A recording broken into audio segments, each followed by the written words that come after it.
Buenas noches a todos. Hoy nos toca ver el tercer módulo de obligaciones y empezamos con lo que sería los modos de extinguir. Eh, en esta primera parte, este primer módulo de modo de extinguir las obligaciones, veremos quizá los modos de extinguir que son un poquito más simples, ¿ya? Y el próximo martes que terminamos con teoría de las obligaciones, vamos a ver quizá un poquito más complejo que sería la prescripción extintiva, ¿cierto? Y la pérdida de la cosa que se debe, que son, sobre todo el último, lo que más se pregunta en los grados de caso, sobre todo. ¿Ya? Así que vamos a empezar.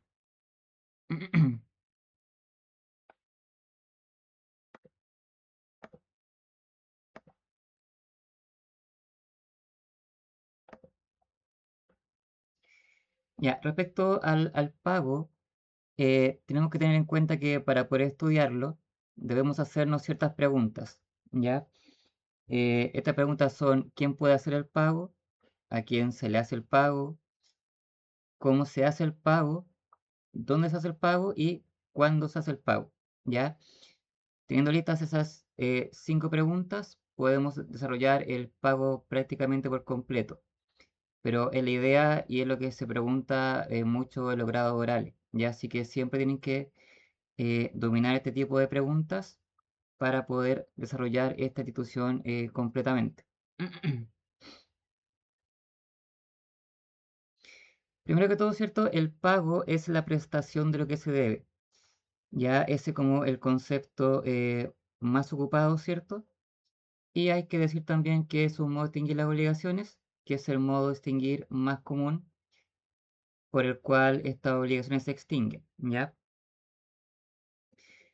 Este pago, para que produzca sus efectos generales, es decir, que extinga las obligaciones, debe cumplir con algunos requisitos, ¿ya?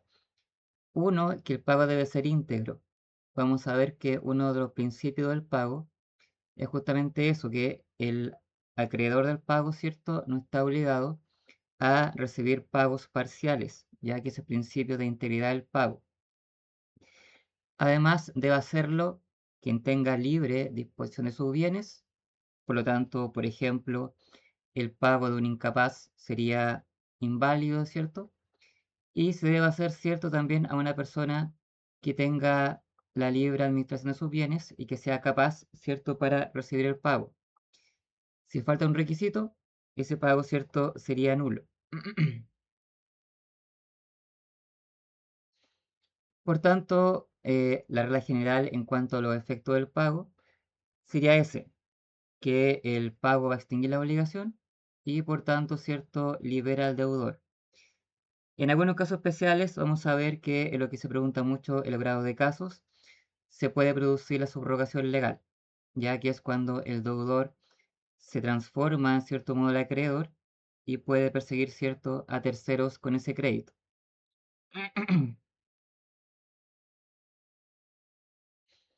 Respecto a quién puede hacer el pago, la regla general es que lo haga el propio deudor.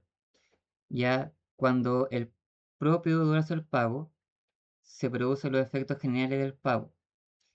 En este punto es importante que nosotros sepamos que puede que paguen terceras personas y que pese a ello, que paguen terceras personas, se entiende que está pagando el mismo deudor.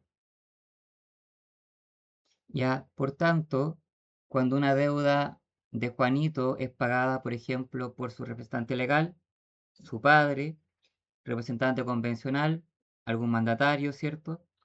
Sus herederos, que ustedes saben que representan al deudor en todos sus activos y pasivos, y un legatario, ¿ya? Pero recuerden que los legatarios, para que puedan pagar y ese pago se entienda hecho por el propio deudor, en el testamento se les tuvo que haber asignado esta carga de pagar, ¿ya? Entonces, los herederos, como siempre representan al causante en sus derechos y obligaciones, siempre que paguen, se va a entender que paga el propio deudor, ¿ya? Además que están obligados a pagar. Distinto es lo que pasa, ¿cierto?, con los legatarios. Los legatarios no están obligados al pago, ¿ya? Porque los legatarios no representan al deudor, salvo que el deudor, perdón, el causante, repito, en un testamento les asigne esa carga para pagar. En caso contrario, no estaríamos en este caso y estaríamos, por ejemplo, en un tercero interesado o en un tercero extraño, según el caso.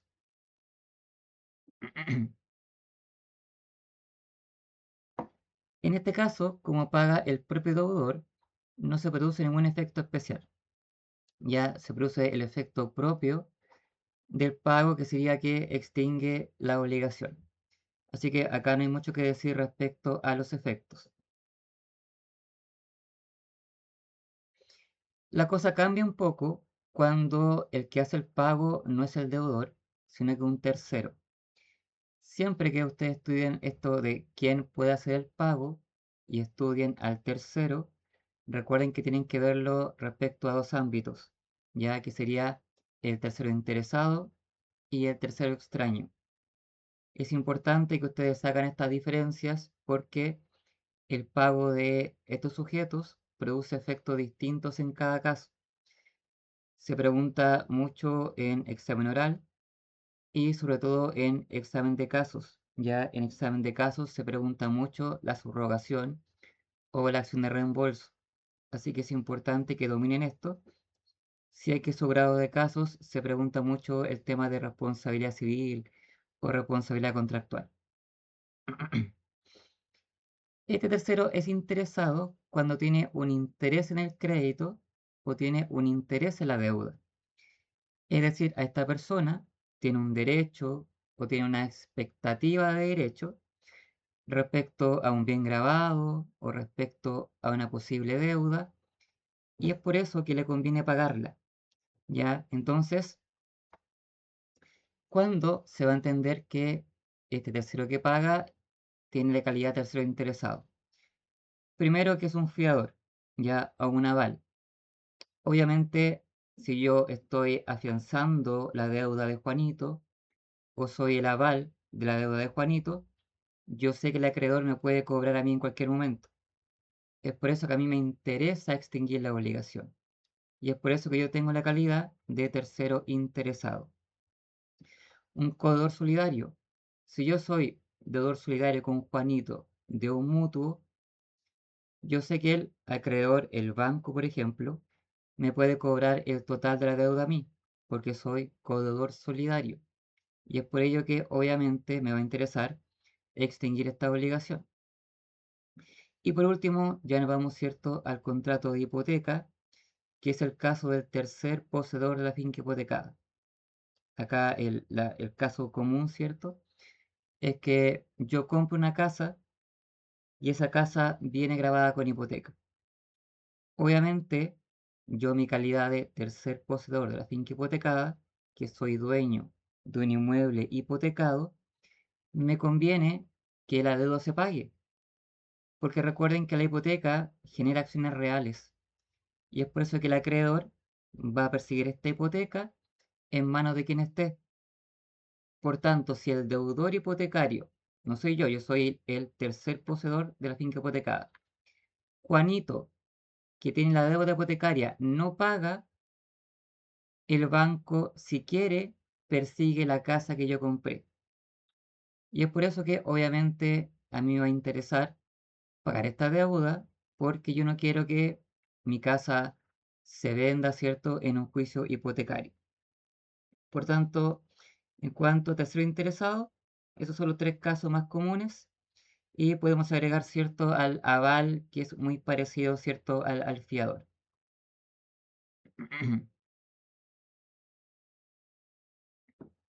Y acá se crean muchos más efectos que son efectos especiales en cuanto al pago. Primero, se crea el efecto general, que es extinguir la obligación, al igual que en el caso anterior, ¿cierto? Pero se producen dos efectos nuevos. Uno, se produce la subrogación legal. Es decir, si yo pago, me convierto en el acreedor y yo como acreedor puedo perseguir al deudor primitivo.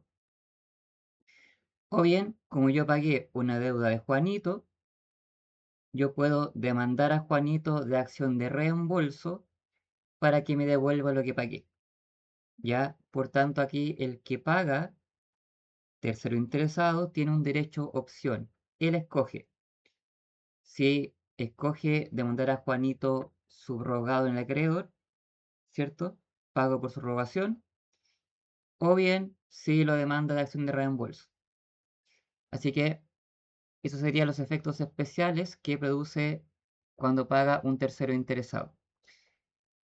¿Dudas, preguntas? Denme un segundo.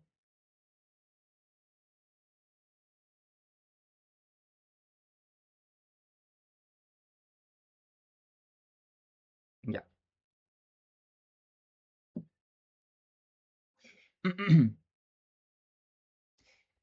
Ahora, también podría pagar un tercero extraño, es decir, un tercero que no tiene ningún vínculo y no tiene ningún interés en que esta obligación se extinga. En ese caso, para saber qué efectos produce este pago de este tercero extraño, tenemos que ponernos en tres situaciones. Si este tercero extraño paga con el consentimiento del deudor, si paga sin el conocimiento del deudor, o si paga en contra de la voluntad del deudor. En esos tres casos se producen efectos distintos, ¿ya?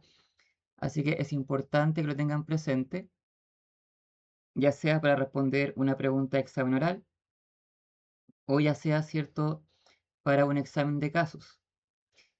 En el caso de que este tercero extraño pague con el consentimiento del deudor, se puede producir una subrogación, ¿ya? Porque se entiende que el que paga, paga como un diputado para el pago, ¿ya? Así lo llama la doctrina. ¿Qué significa diputado para el pago? Un mandatario para pagar. Imagínense que yo no tengo ningún interés en la obligación y le digo a Juanito, oye Juanito, ¿me autorizas a pagar por ti? Se entiende que hay una especie de mandato, ¿ya? Y en ese caso se podría, ¿cierto?, producir una subrogación legal y también una acción de reembolso, es decir, muy parecido a lo que pasaba cuando pagaba un tercero interesado, ya prácticamente los mismos efectos. Ahora puede ser que yo pague y Juanito, que era el deudor, no sepa, ¿ya? Juanito tiene una deuda con el banco de 1.000.000 y yo voy al banco y pago por Juanito. En ese caso se entiende que yo actúo como un agente oficioso, es decir, actúo en nombre de Juanito, que es el deudor, pero sin poder o sin mandato de Juanito, ¿ya? Por eso actúo como agente oficioso. En ese caso, lo que se produce, además, ¿cierto?, de el efecto general que sería extinguir la obligación, es que yo solamente tendría acción de reembolso. Ya, fíjese la diferencia. En el con consentimiento tengo subrogación legal y además acción de reembolso. En este caso, cuando es sin conocimiento, no tengo subrogación legal, solamente tengo acción de reembolso. Una pregunta que se hace mucho como una pregunta trampa es si en este caso procede o no procede subrogación, ¿ya? Y claro, uno se queda con lo que estudia en el manual, ¿cierto? O los apuntes que uno tenga, y se señala que no opera la subrogación legal, pero la prohibición es respecto a la subrogación legal. Por lo tanto, sí podría proceder la subrogación convencional, ¿ya? Así que aquí la pregunta trampa, cuando la pregunta es si procede o no procede subrogación, tengan en cuenta que el profesor espera, cierto, que diga que no, porque no procede la subrogación legal, pero sí procede la subrogación convencional. Me preguntan, profe, ¿en qué afecta que no opere subrogación legal si hay acción de reembolso? Mire, lo que pasa es que recuerden que en la subrogación legal uno reemplaza al acreedor en todos sus derechos y obligaciones. Ya acá en este derecho quizá tenga algunos avales, quizá tenga algunos codores solidarios. Entonces, como se subroga en los mismos derechos, pueda que tenga más herramientas para solicitar el pago. ¿Ya? La acción de reembolso es distinta, porque la acción de reembolso usted no tiene todos los derechos que tiene el acreedor. Si el acreedor tenía algún codor solidario, si tenía alguna garantía, ¿cierto? Usted no la tiene solamente reembolsando. Así que en términos prácticos, la subrogación legal es un poquito más efectiva porque podría tener algunos derechos extra o algunas herramientas extra para demandar al deudor. La acción de reembolso no tiene todas esas garantías que podría tener, ¿ya? Pero en la práctica normalmente no tiene muchas diferencias. No sé si le contesté la pregunta con esa respuesta.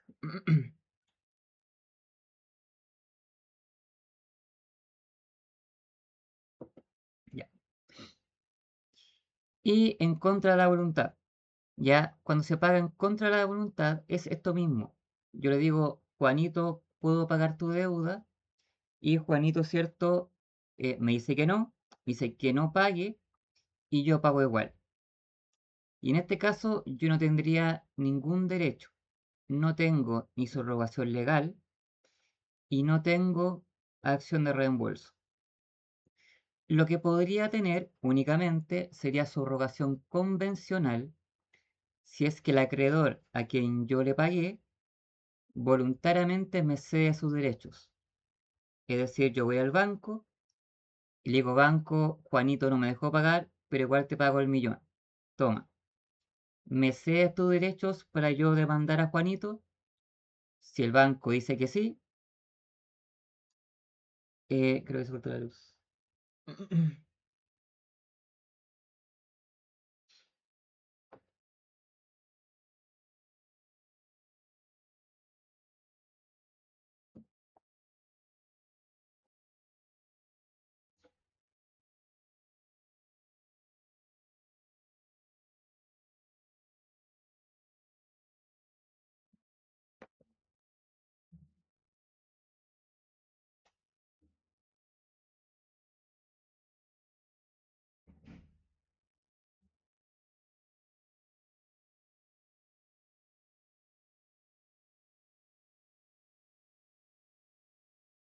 Creo que sí lo tengo.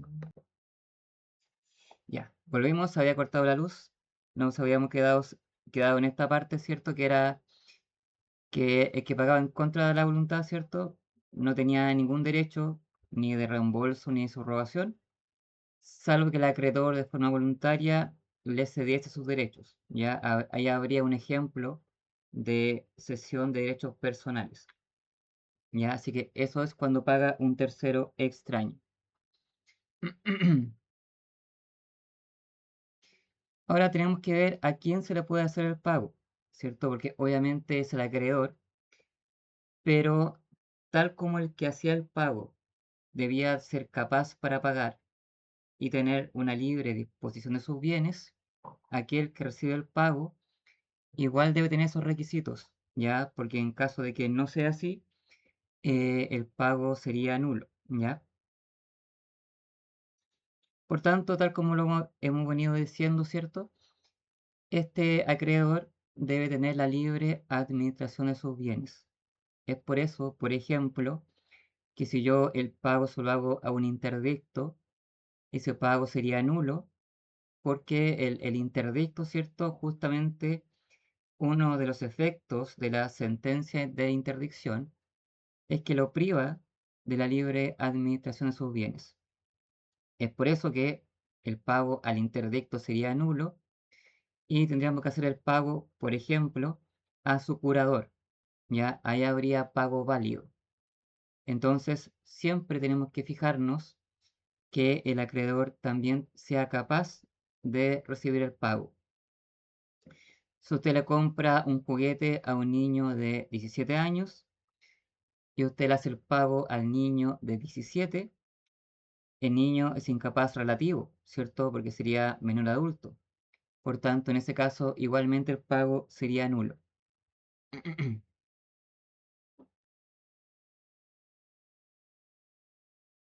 Al igual que como ocurría, ¿cierto?, con los casos en que un tercero podía tomar el lugar del propio deudor, hay terceros que pueden tomar el lugar del propio acreedor, personas que pueden recibir el pago y usted no le está pagando a un tercero, le está pagando al propio acreedor.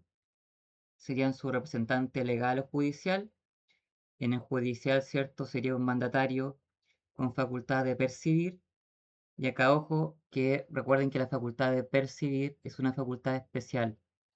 Ya, por tanto, ustedes cuando tomen causas y ustedes quieran recibir el pago, tienen que estipularse específicamente facultad de percibir, porque si no, no están habilitados ni para retirar el cheque, perdón, ni para que, no sé, el cheque sea a su nombre o el valevista a su nombre. Así que deben agregar específicamente esta facultad de percibir, ¿ya? La facultad de percibir en el mandato es una facultad accidental. Y los herederos, porque recuerden que los herederos representan al causante. Y aquí, nuevamente, no es lo mismo ser heredero que ser legatario. Si el deudor le paga a un legatario, ese pago es nulo, ya ese pago no vale, porque los legatarios no representan al causante.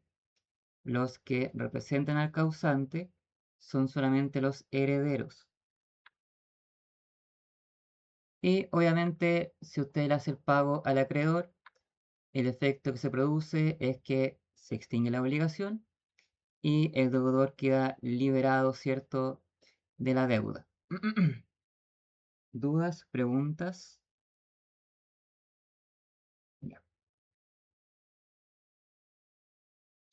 Otra pregunta que se hace en grados orales, sobre todo, cuando se pregunta sobre el pago, es dónde se hace el pago, ¿ya? Y acá, ojo, recuerden que cuando hablamos de pago es la solución o la prestación de lo que se debe, ¿ya? Así que no asimilen pago siempre a pagar dinero.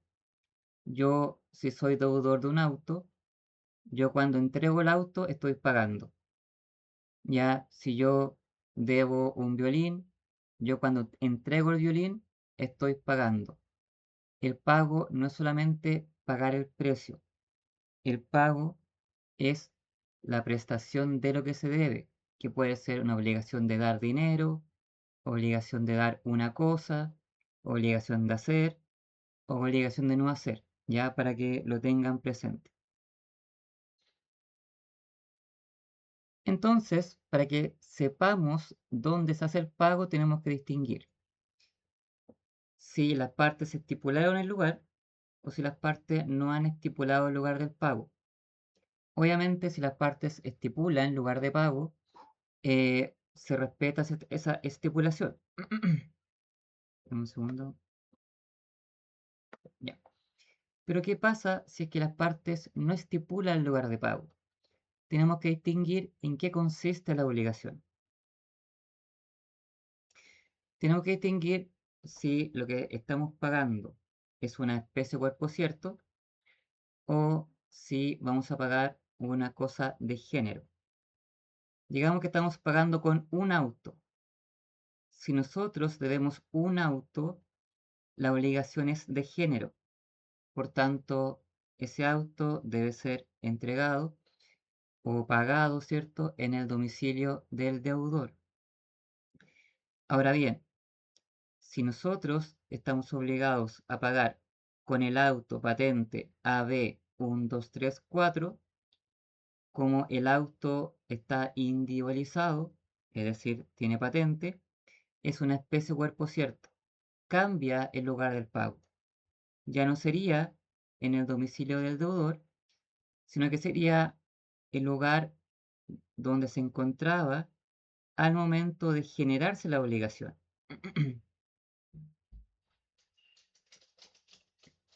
Así que acá, ojo, Cuando es una especie cuerpo cierto, no hay que pagar en el lugar donde se tiene que pagar la obligación, es donde se genera. Es decir, si yo tengo que entregar un auto patente tanto, tanto, y hoy me obligo, y el auto hoy está en La Serena, pero tengo que pagar el 5 de julio, y el 5 de julio el auto está en Valparaíso, es cuando se contrajo la obligación. Ya no es en Valparaíso en la fecha que estaría cuando tengo que pagar, sino que sería en La Serena cuando se contrajo la obligación. Ya es importante que distingan esos dos momentos y no caigan en alguna trampa que podría haber en el examen de grado. Otra pregunta es, ¿cómo se hace el pago? ¿Ya? Porque recuerden que el pago puede ser íntegro, podría ser en cuotas, podría ser con alguna innovación, ¿cierto? Entonces, incluso podría ser parte dinero y parte cosa. Entonces, tenemos que definir cómo se va a hacer este pago. Nuevamente tenemos que distinguir si las partes han estipulado la forma en que se va a hacer el pago o bien si las partes no han estipulado forma de hacer el pago. Si las partes no han estipulado una forma, se entiende que esta obligación sería pura y simple, ya que es la regla general en materia de obligaciones. En el caso de que sea pura y simple, significa obviamente que no está sujeta a modalidad. Por lo tanto, la única forma de cumplir con ese pago o cumplir con esa obligación es pagando, ¿cierto?, con la cosa que se debe o con el dinero íntegro. Y acá rige, ¿cierto?, uno de los principios del pago, que es el principio de integridad. El acreedor no está obligado a recibir pagos parciales. Si usted paga parcialmente a un acreedor, el acreedor podría rechazar el pago, ¿ya? Y aunque usted pague, por ejemplo, por consignación, ese pago no vale porque no está pagando la integridad del valor que debía al acreedor.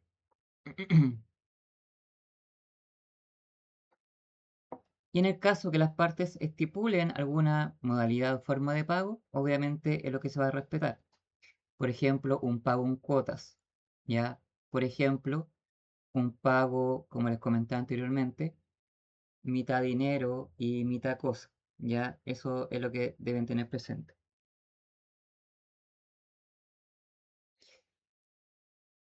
Otra pregunta que nos debemos hacer es ¿cuándo se hace el pago? ¿Ya?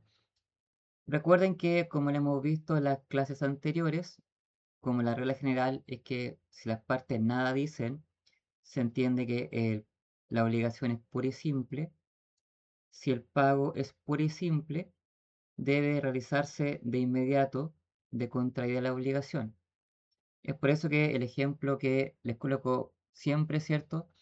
Usted va al negocio a comprar una bebida y usted no le dice nada al vendedor, no le dice te voy a pagar pura y simplemente. Como nada se dice, se entiende que la obligación es pura y simple.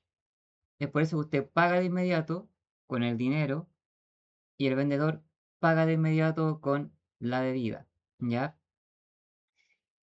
Y en el caso de que las partes estipulen una fecha, una época de pago, obviamente se entendería que ya dejamos de ver este pago como puro y simple y pasa a ser un pago sujeto a modalidad. Y como estamos hablando de un cuándo pagar, sería una obligación de pago sujeta a plazo. ¿Dudas, preguntas? Ya.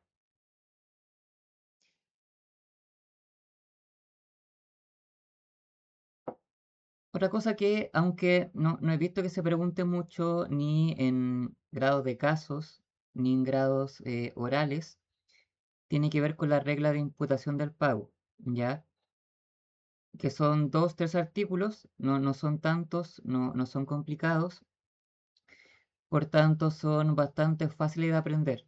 Ya, normalmente yo recuerdo en mi época de estudiante como que se le tenía mucho miedo a esta regla de imputación y la verdad que son bastante simples. Ya, así que si está en esta parte, sepa que no tiene mayor dificultad esta regla de imputación. Primero, ¿qué significan estas reglas? Tenemos que saber cuando un deudor paga, qué está pagando, ¿ya? Porque puede que un deudor pague, el deudor no diga qué está pagando y el acreedor no diga qué obligación está extinguiendo. Entonces, Andrés Bello, ¿cierto? Nuestro Código Civil se puso en esas situaciones.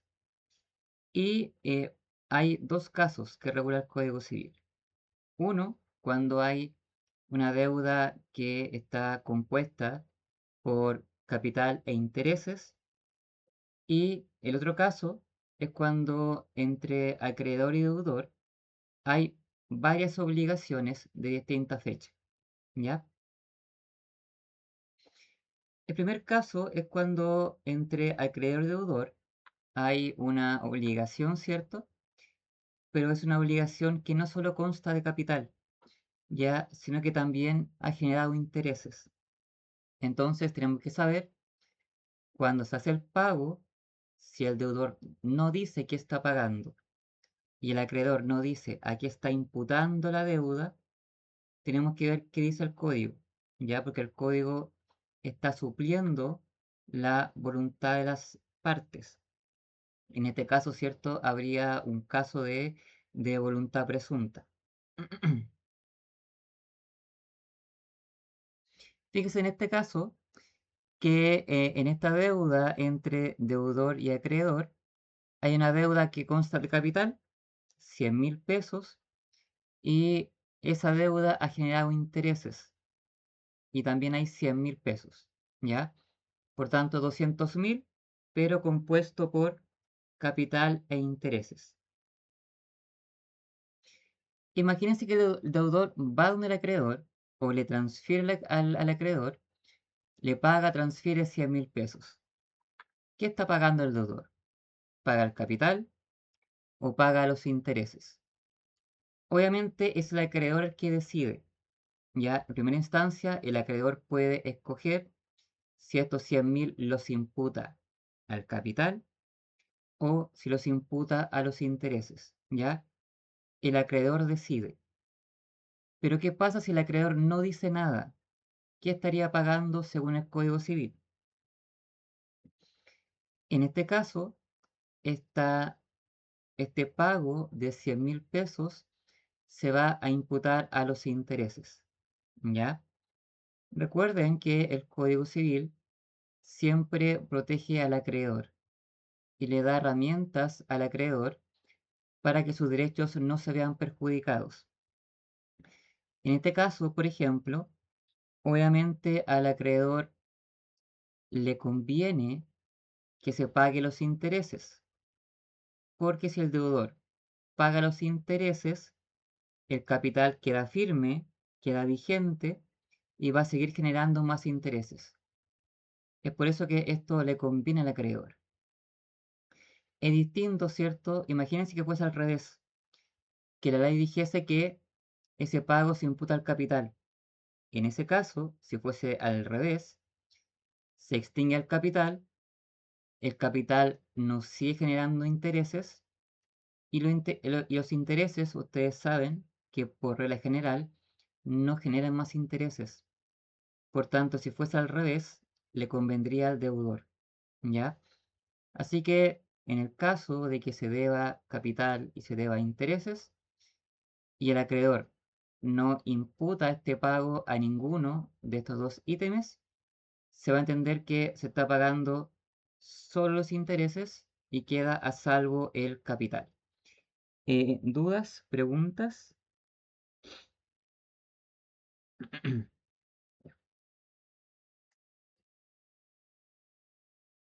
El otro caso tiene que ver cuando hay varias deudas vigentes, pero de distinta fecha.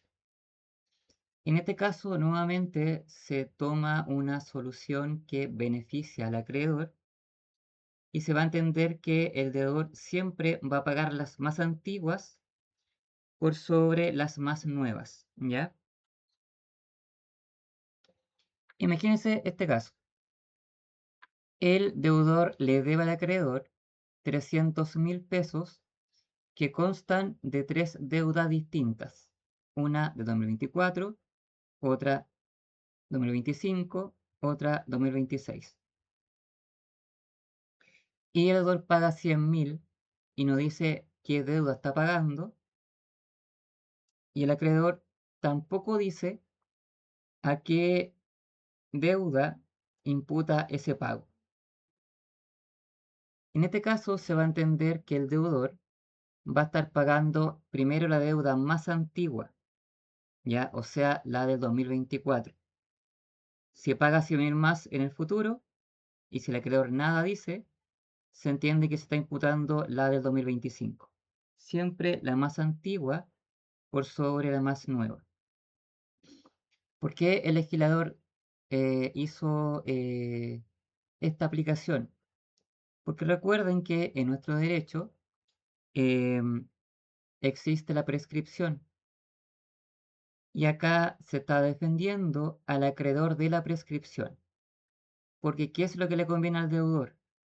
Al deudor, si es que paga 100.000, le conviene imputarlo a la más nueva, 2026. Porque puede que en un año más o 2 años más, según el tipo de obligación, ¿cierto?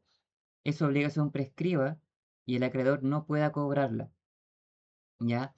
Así que es por eso que siempre se va a imputar a la más antigua para evitar que el deudor se aproveche de ese pago, imputándolo a las más nuevas y dejando que las más antiguas prescriban. ¿Dudas, preguntas? Dejo presente que siempre cuando diga obligación prescrita es para fines didácticos, ¿ya? Pero recuerden que la prescripción extintiva no extingue obligaciones, ¿ya? Así que lo dejo sentado para que no haya problemas más adelante. Y eso es el pago, ¿ya? Así que cuando estudien el pago, yo sé que ustedes la van a ver con el AXIPIEN, ¿cierto? El Solvens, pero en realidad es lo que vimos ahora, de forma más práctica, obviamente. Vimos todas las formas que podía, no, todas las preguntas que se hacen normalmente en un grado de casos y grado oral, solo que no ocupamos esos conceptos latinos, ¿cierto? Que el que, no se usa Abeliú, que quizá es un manual con el cual están estudiando, ¿ya?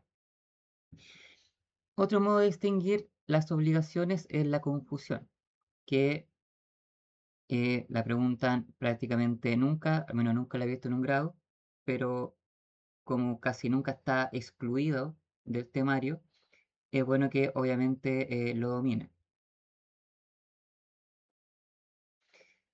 La confusión entonces es un modo de distinguir las obligaciones, ¿cierto? Cuando un crédito se reúne en una misma persona como acreedora y deudora. Es decir, yo tengo un crédito contra mí mismo. Yo me debo a mí 1.000.000 de pesos, ¿ya? Entonces, obviamente, el legislador dijo que si Jesús se debe 1.000.000, no tiene ningún sentido que Jesús se pague a sí mismo. Es mejor entonces que eh, establezcamos una institución que extinga la obligación y no se entienda eso que parece un poco ridículo, ¿cierto? Que una persona se pague una deuda a sí misma.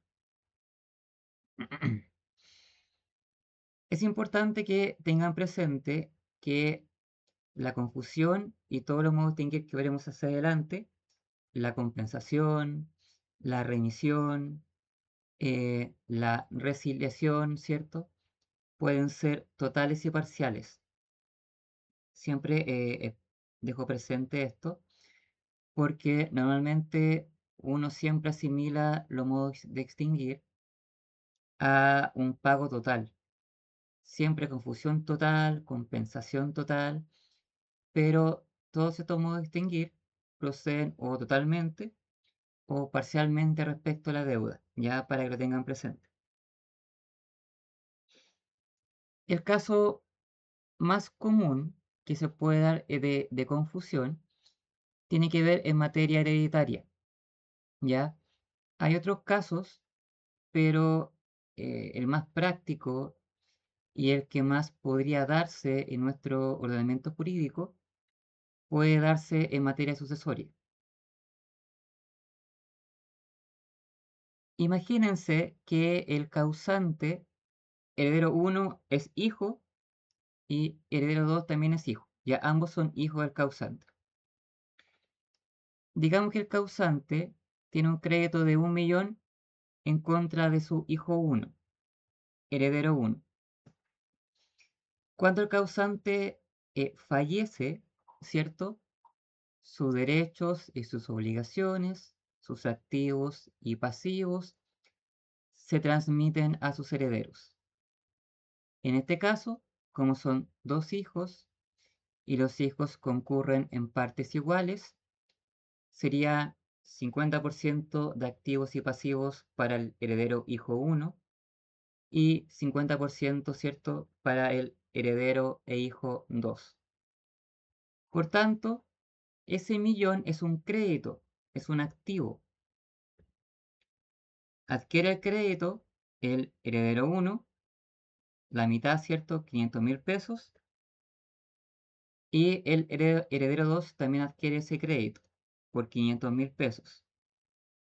Por lo tanto, el heredero 1 sería acreedor de un crédito contra sí mismo y el heredero 2 tendría un crédito de 500.000 pesos contra el heredero 1. Así que con el heredero 2, reglas generales de acreedores, puede dirigirse contra el heredero 1 con una demanda ejecutiva, ¿cierto? Algún cumplimiento forzado. Él decide cómo hacer efectivo ese crédito.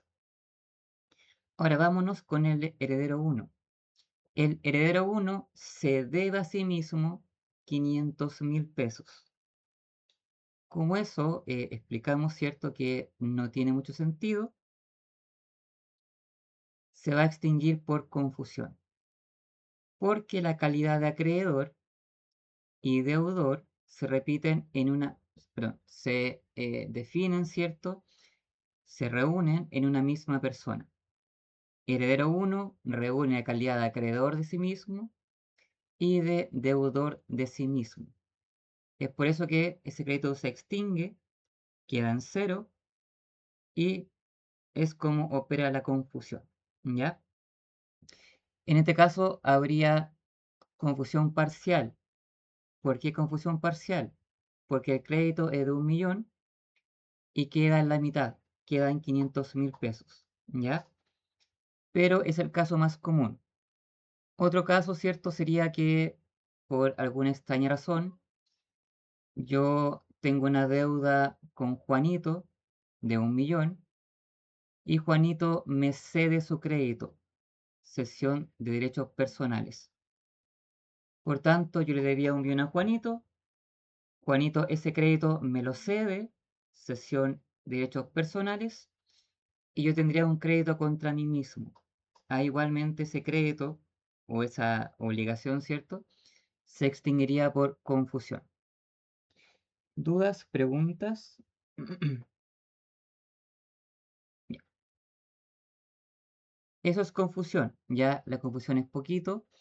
El código trata algunas instituciones que ustedes pueden ver que no son reglas especiales, ya, sino que son reglas generales que realmente no entiendo mucho por qué la regula especialmente el legislador. Por ejemplo, una de las cosas que se regula tiene que ver con la confusión de las garantías. Por ejemplo, ¿qué pasa si hay confusión en la fianza.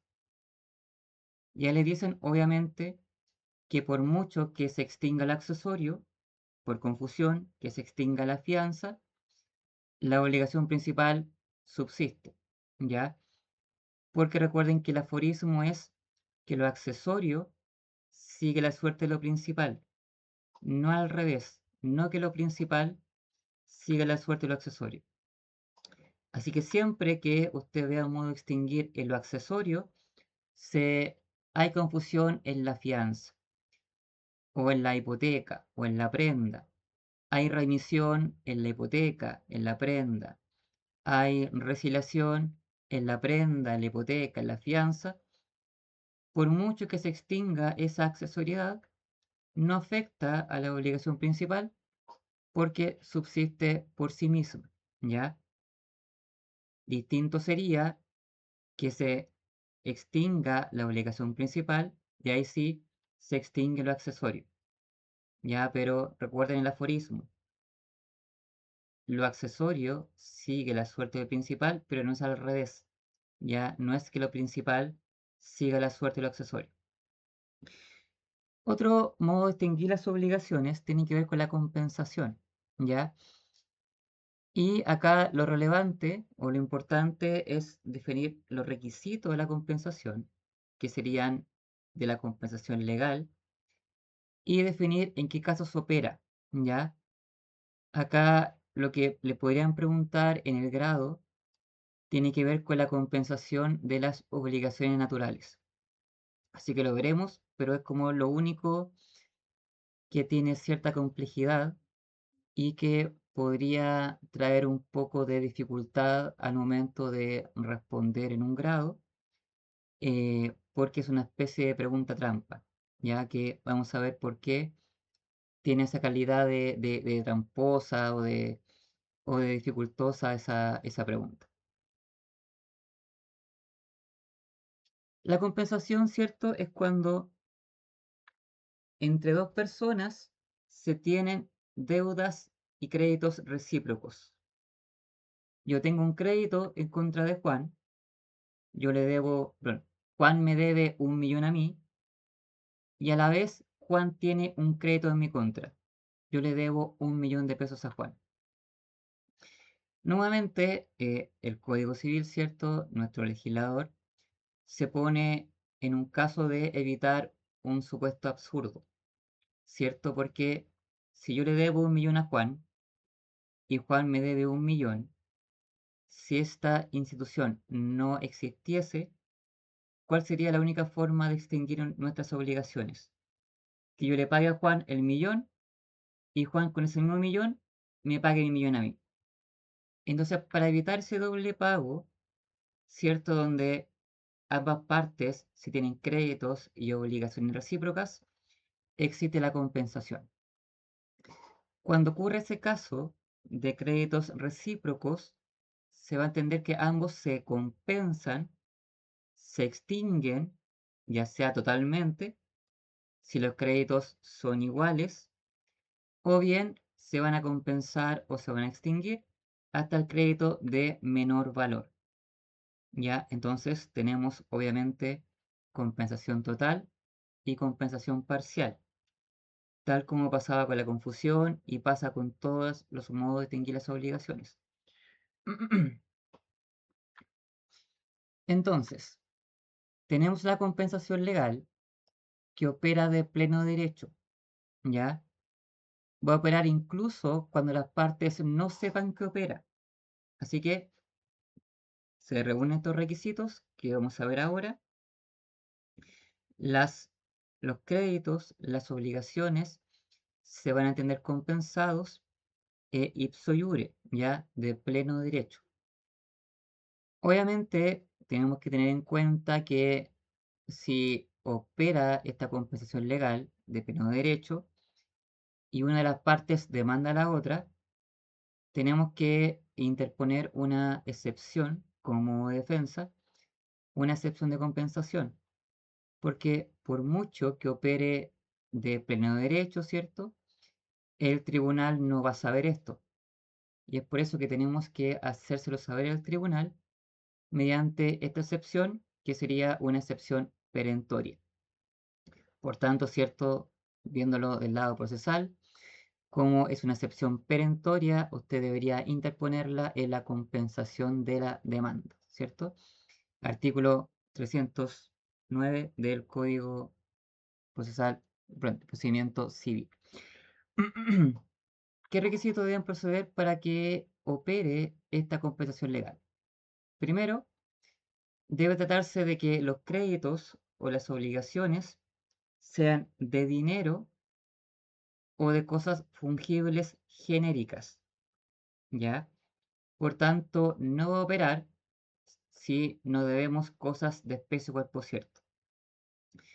Si yo a Juanito le debo un auto y Juanito me debe un auto a mí, puedo operar la compensación legal, porque un auto es una cosa de género y además es una cosa fungible. Recordemos, ¿cierto?, que las cosas fungibles son las cosas que pueden reemplazarse por otra que tenga el mismo poder liberatorio. Distinto sería que yo a Juan le deba el auto patente tanto, especie cuerpo cierto, y Juanito me deba a mí el auto patente tanto. Ahí son ambas obligaciones que nos debemos, son especies o cuerpos ciertos. No puede operar la compensación legal, ¿ya? Solamente de dinero y cosas fungibles. Eso es lo importante.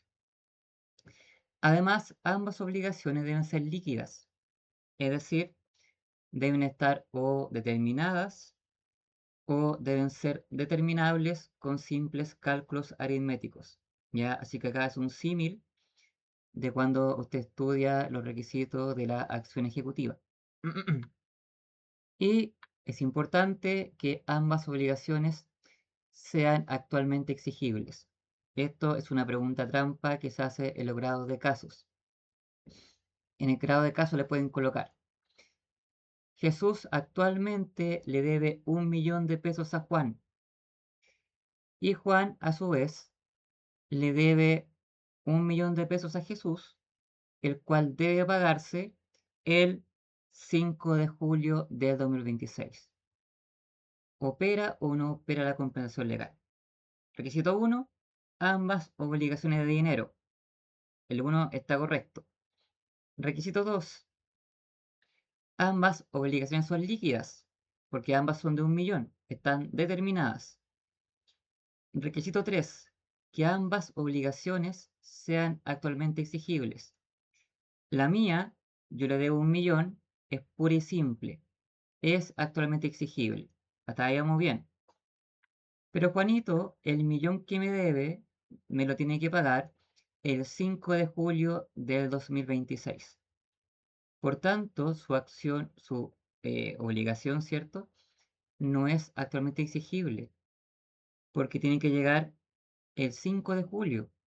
Es una obligación sujeta a plazo suspensivo. Por tanto, como su obligación no es actualmente exigible, no opera la compensación legal. Nos falta el último requisito. Así que en estos casos, fíjense bien que es una pregunta trampa de grado de casos, que ambas obligaciones sean exigibles actualmente. En el caso de que ambas o una no lo sean, por ejemplo, obligación sujeta a condición, por ejemplo, obligación sujeta a plazo, no operaría la compensación legal. Y la compensación convencional, que va a operar por acuerdo de las partes, por eso se llama convencional, y va a operar solamente en un caso, cuando faltan requisitos de la compensación legal. Por tanto, si se cumplen los requisitos de la compensación legal, las partes no pueden compensar convencionalmente. Ahí prima la compensación legal. Así que, único caso en que opera la compensación legal la compensación convencional, es que nos falte uno o más requisitos de la compensación legal, ¿ya? Y aquí está la trampa que les digo yo. La compensación convencional, no, lo voy a decir de forma distinta. Respecto a las obligaciones naturales, recuerden que tenemos civiles y naturales. Respecto a las naturales, nunca, es imposible que pase, así que aquí es un nunca real, nunca va a operar la compensación legal, pero sí podría operar la compensación convencional. Acá, ¿por qué la compensación legal no opera en las obligaciones naturales? Recuperando, ¿cierto?, lo que se vio en la clase pasada, recuerden que la obligación civil da derecho a acción, a exigir lo que me deben, y acepción, retener lo que me pagaron. Y la obligación natural no da derecho a acción, no da derecho a exigir, solamente da derecho a retener lo pagado. Entonces fíjense en el último requisito de la compensación legal. Ambas deudas deben ser actualmente exigibles. Si Juanito lo que me debe es una obligación natural, el tercer requisito no podría proceder porque la obligación natural no es exigible. Por tanto, siempre va a faltar ese tercer requisito. Entonces, ¿cuál es la trampa acá? Uno se queda con que como la obligación natural no es exigible, no opera la compensación legal, ¿cierto? Nos falta ese requisito. Ahí estamos de acuerdo. Entonces el profesor nos va a preguntar, ¿pero efectivamente no opera ningún tipo de compensación? Y claro, uno quizás se cierra con la compensación legal porque no es exigible y va a decir que no. Pero justamente que no opere la compensación legal da pie a que nosotros compensemos convencionalmente, porque el único requisito para que opere la compensación convencional es que no opere la compensación legal, ¿ya? Es por eso que en las obligaciones naturales no opera la compensación legal porque nos falta el requisito de exigibilidad. Pero sí se pueden compensar convencionalmente porque, reitero, justamente la compensación convencional va a operar por acuerdo de las partes, obviamente, cuando no opere la legal, ¿ya? ¿Dudas? ¿Preguntas?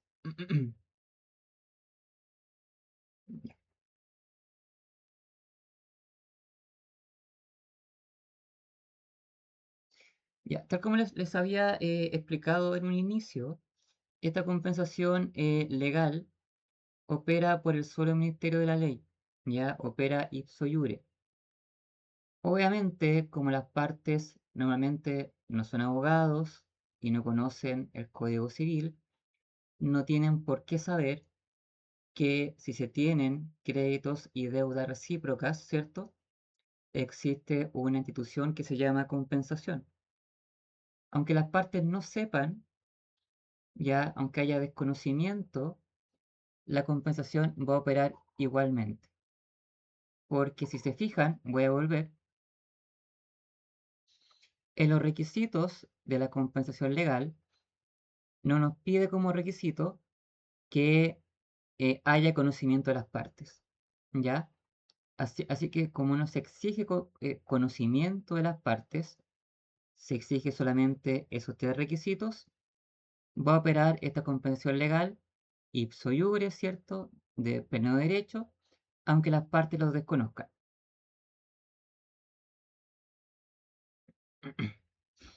¿Ya? Y como la parte lo desconoce, eh, su- sus derechos a interponer excepciones se van a mantener para cualquier deuda futura en caso de que proceda, ya no pierda sus derechos.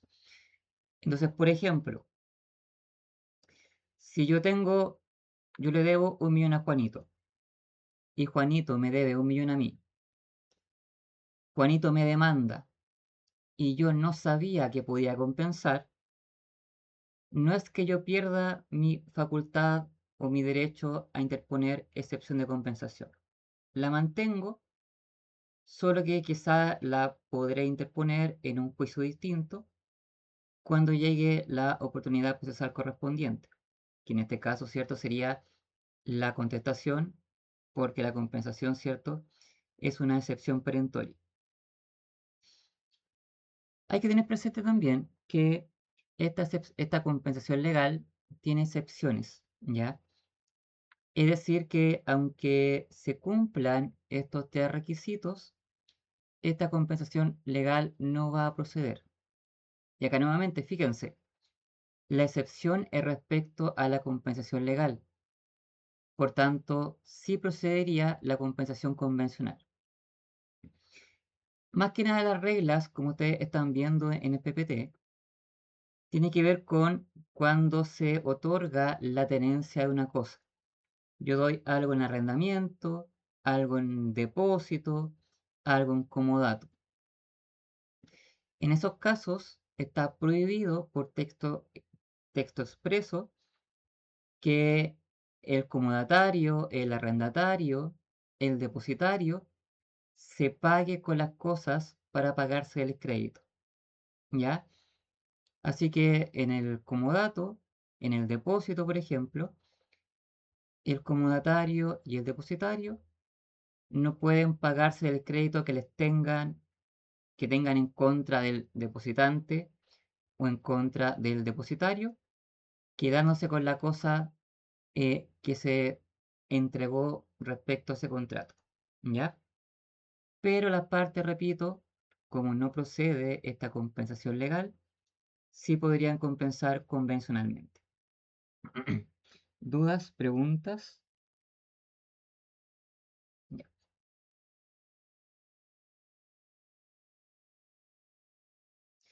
Ya. Y tal como lo hemos visto, ¿cierto? Puede ser total y parcial. Y veremos con un poquito de gráfico para que se entienda mejor. Pero ustedes saben, creo que no tiene mayor dificultad. ¿Ven? En este caso, el acreedor, el de arriba, tiene un crédito contra el sujeto de lentes por 1.000.000. Asumamos que obligación de dinero, líquida y actualmente exigible. Tienen que proceder esos tres requisitos. Y a su vez, el de abajo también tiene un crédito en contra del caballero de lentes, ¿cierto? El viejito, por 1.000.000. Créditos recíprocos de dinero, actualmente exigibles y líquidos. De pleno derecho va a proceder la compensación legal. Es decir, ambos créditos se van a extinguir totalmente. Por tanto, tendríamos una compensación legal. También puede ser al revés, ¿ya? Que este crédito no sea total, o esta compensación no sea total, sino que sea parcial. Tenga eso en mente, ¿ya? Los modos de extinguir, sé que lo he dicho varias veces, pero proceden ya sea al total de la deuda o al parcial de la deuda. Es lo mismo que cuando usted estudia las excepciones que se pueden oponer en el juicio ejecutivo. Incluso está el artículo que lo señala, que les dice que todas esas excepciones, ¿cierto?, que están en el 464, proceden para el total o la parcialidad de la deuda, ¿ya? Y aquí que habíamos dicho en un inicio, que se va a compensar, extinguir parcialmente la deuda hasta la de menor valor, ¿ya? Por tanto, acá procede la compensación legal, se extinguen hasta la de menor valor, por tanto, queda un crédito vigente aún de 500.000 pesos, ¿ya? Así que ahí está un poquito más gráfico lo de la compensación total y la compensación parcial. ¿Dudas, preguntas? Ya. Y vamos ahora a la remisión, ya que es más que nada la condonación de la deuda.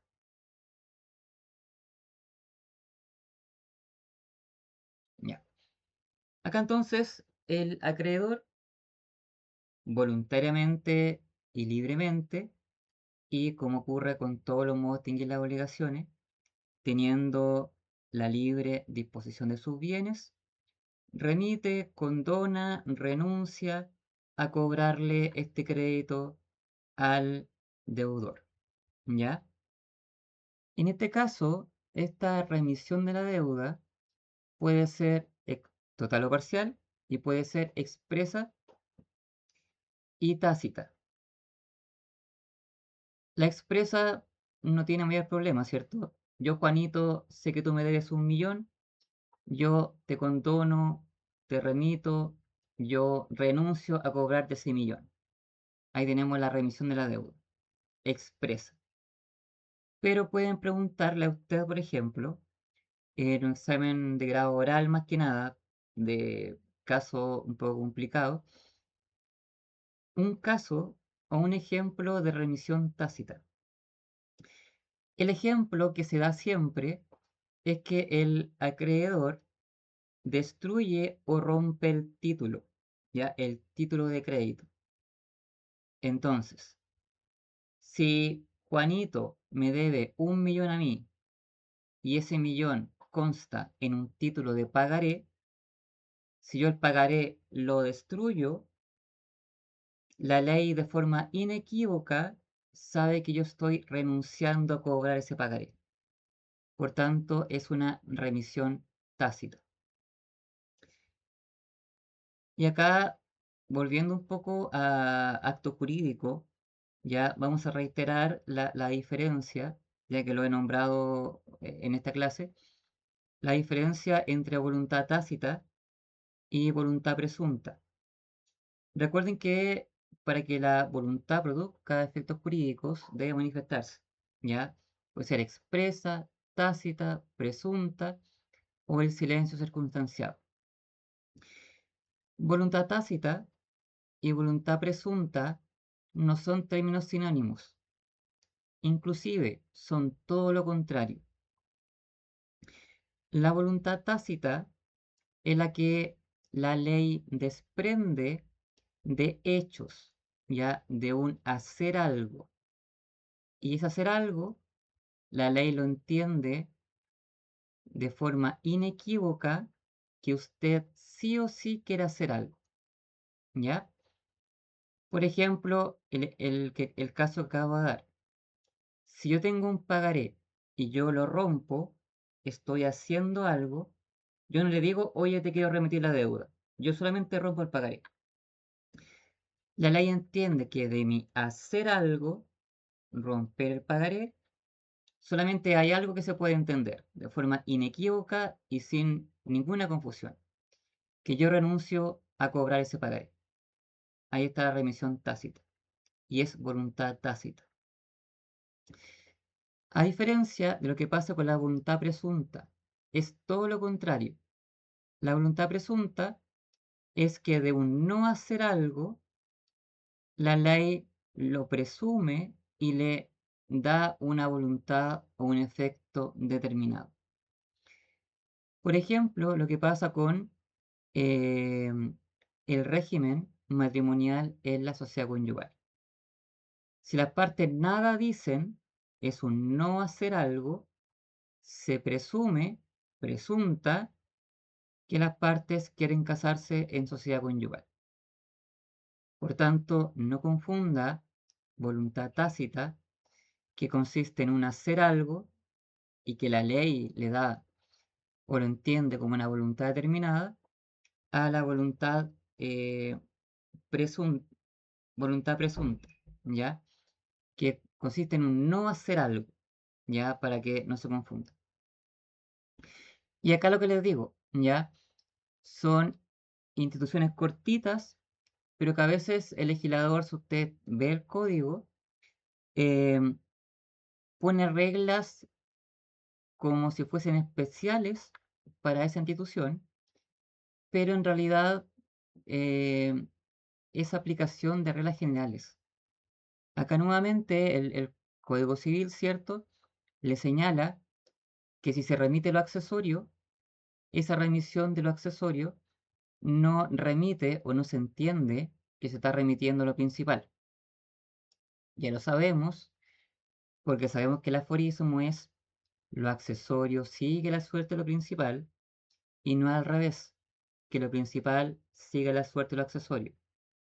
Así que obviamente si yo tengo una deuda, obligación principal, garantizada con hipoteca, si yo remito la hipoteca, la deuda sigue vigente, ¿ya? No queda afectada por la remisión de la hipoteca.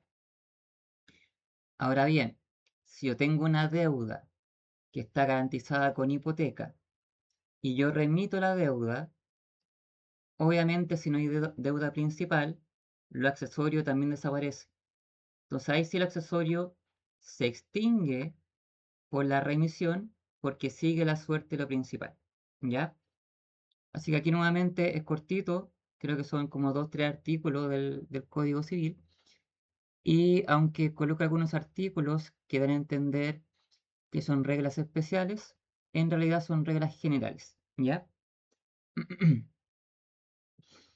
Y por último, la resiliación, ¿ya? Acá lo más importante, que lo veremos en 2 diapositivas más o menos, es que está prohibido que confundamos resiliación, rescisión, ¿cierto? Y resolución, ¿ya? Se parecen mucho, fonéticamente hablando, lo preguntan mucho en grado de casos cuando son alternativas, justamente por lo mismo, porque como se parecen, fonéticamente hablando, o gramaticalmente, ¿cierto? Escribiéndolo, uno podría aplicar de forma errónea una institución, no por desconocimiento de la materia, sino quizá porque confundió el nombre. Así que ahí lo más difícil de esto, quizás es que tengan cuidado con no confundir esas 3 instituciones que le acabo de mencionar. La resiliación, ¿ya? Es un modo de distinguir que las partes de común acuerdo dejan sin efecto una obligación, ¿ya? Es distinto a la remisión, porque la remisión consiste en un acto unilateral del acreedor, que él solo remite la deuda, no le pregunta al deudor. En este caso, ambos conversan y ambos consienten en dejar sin efecto la obligación. He visto que se pregunta mucho en el grado, ya en el grado oral. ¿Y por qué se pregunta? Se pregunta porque en el Código Civil, cuando se trata la resiliación, tiene un error el artículo, ¿ya? El artículo dice que ambas partes consienten en dar la obligación por nula. Y eso es un error, ¿ya?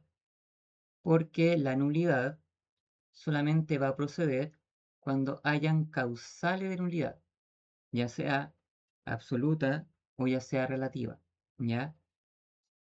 Entonces acá, cuando nos pregunten el concepto de resiliación, no tenemos que decir eso, que las partes se la dan por nula. Tenemos que decir que es el modo de extinguir en que las partes, ¿cierto?, voluntariamente consienten en dejar sin efecto una obligación. ¿Ya? Ese es el concepto correcto. Y ahí el profesor le podría preguntar, ¿ese es el concepto que sale en el Código Civil?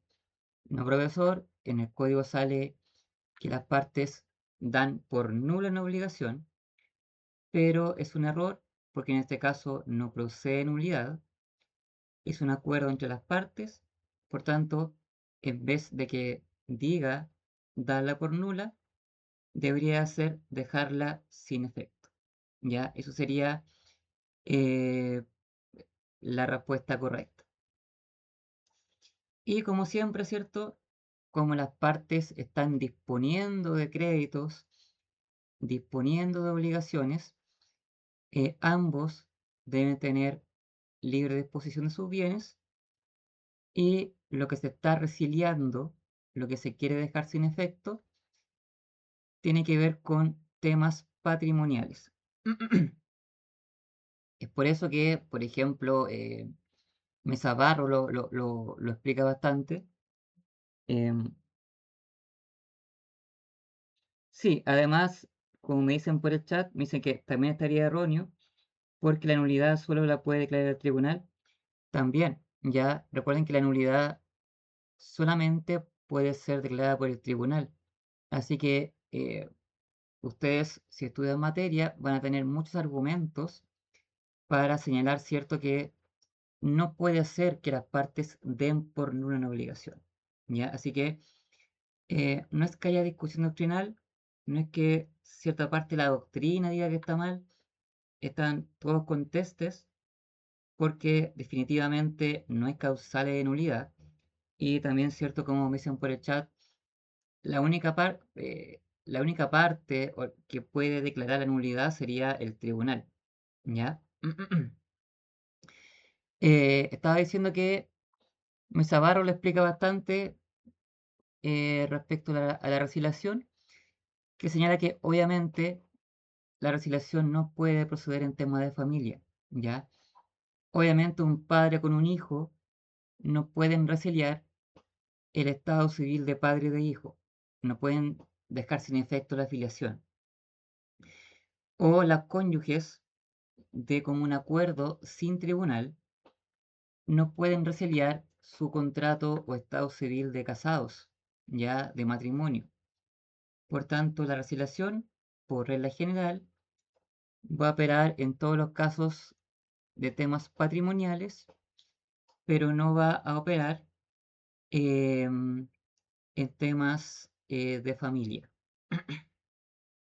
Hasta ahora, porque hay proyectos de ley, no sé cómo era ese tema, de que se quiere facilitar a las partes en el divorcio de mutuo acuerdo que se haga ante notario y por escritura pública.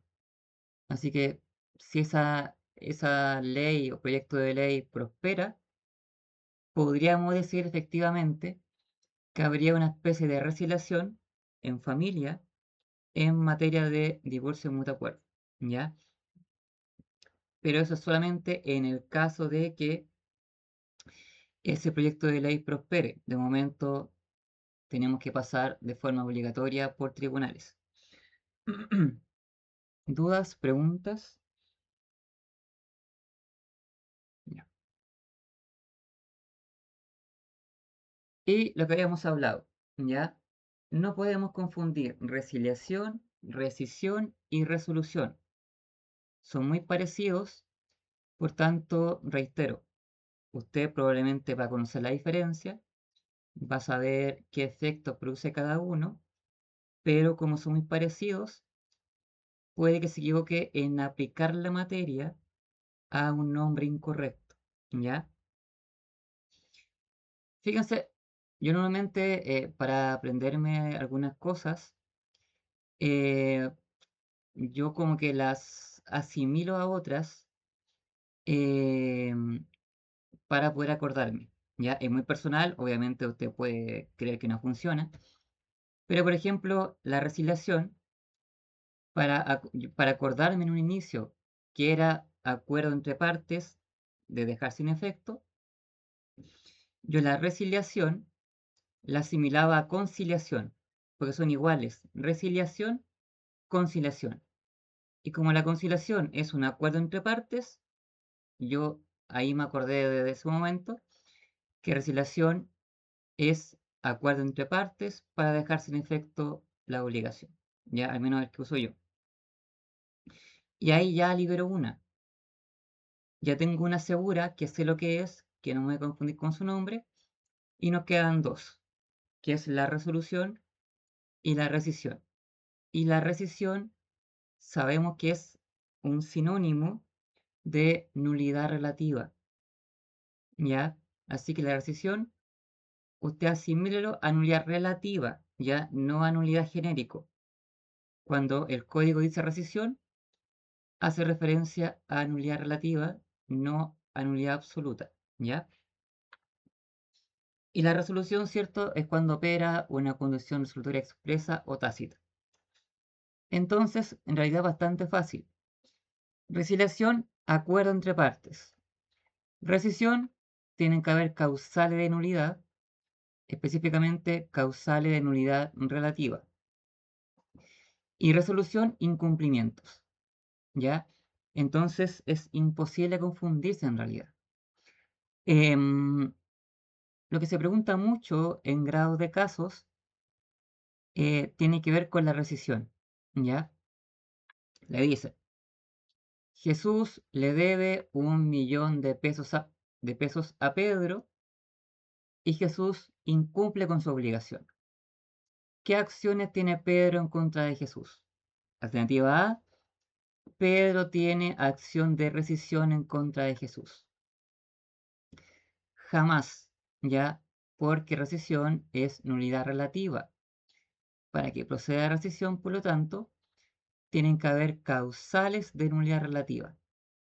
Por tanto, nunca no hay ninguna posibilidad que respecto a un incumplimiento proceda rescisión.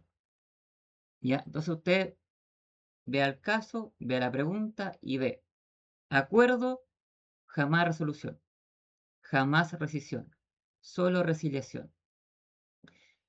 Una parte incumple con el pago, incumple con entregar la cosa, nunca resiliación, nunca rescisión, habría resolución. Así que, y una parte en un contrato hay error, hay fuerza, hay dolo, nunca resiliación, nunca resolución, solamente rescisión, porque habría una causal de nulidad relativa. Entonces, como regla para examen de caso, porque le preguntan mucho, respecto a los incumplimientos en un contrato, nunca va a proceder rescisión, ya que la pregunta típica que se hace, porque se parecen mucho. ¿Dudas, preguntas? Ya. Y estaríamos, ¿ya? Hoy intentamos ver muchos modos de extinguir, ya que son los más fáciles de ver, por eso los junté todos en una sola clase, ¿ya? En la próxima clase, que sería el próximo martes, terminamos obligaciones y este módulo completo, que son 4 clases, y veremos lo que son más importantes y lo que se preguntan más en el grado en realidad, porque veríamos la prescripción extintiva y veríamos la pérdida de la cosa que se debe, ¿ya?